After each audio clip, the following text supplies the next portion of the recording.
अस्सलाम वालेकुम। असांजो अॼु को टॉपिक आहे इम्परेटिव सेंटेंस यानी अमरी जुमला। How to make imperative sentence. Imperative sentence कीअं ठाहिजनि। इम्परेटिव सेंटेंस ठाहिण जो तरीक़ो आहे फर्स्ट फॉर्म ऑफ वर्ब। पहिरीं नंबर ते असां वर्ब जी पहिरीं फॉर्म रखंदासीं। ॿिए नंबर ते ऑब्जेक्ट इस्तेमालु कंदासीं यानी जंहिं कम जो असरु पए।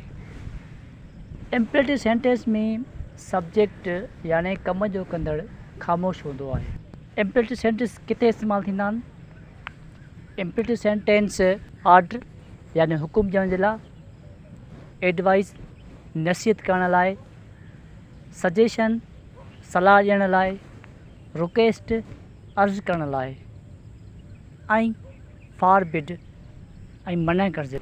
जीअं असां कुझु जुमिला ठाहिया आहिनि।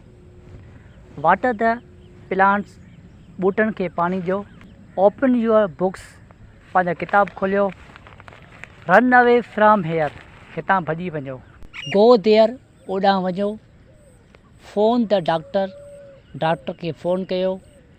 रिमेंबर यूअर लेसन, पंहिंजो सबक़ु यादि कयो। कट ग्रास फॉर गोट्स, बकरियुनि लाइ गाह लणो। लिसन टू मी, मुंहिंजी ॻाल्हि ॿुधो। वेट फॉर मी, मुंहिंजे लाइ इंतज़ारु कयो।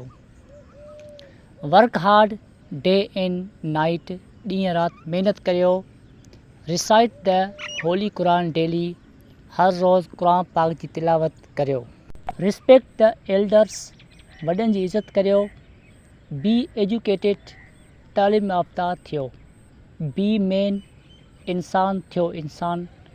बी नोबल, शरीफ़ थियो। प्लीज़ हेल्प मी, महिरबानी करे मुंहिंजी मदद करियो। प्लीज़ सॉल्व माई प्रॉब्लम, महिरबानी करे मुंहिंजो मसलो हल कयो। प्लीज़ गिव यूअर पेन, महिरबानी करे पंहिंजी पेन ॾियो। Don't make a noise in the class, class में शोर न कयो। डोंट पलक फ्लावर, गुल न पटियो। डोंट टीज़ हिम, हिन खे तंग न कयो। डोंट डिसओबे एल्डर्स, वॾनि जी नाफ़रमानी न करियो।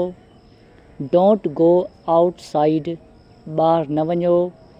Don't fight with one another, हिक ॿिए सां न विड़ो। डोंट बैक बाइट, गिला न करियो। डोंट मूव हेयर, हिते हरकत न कयो।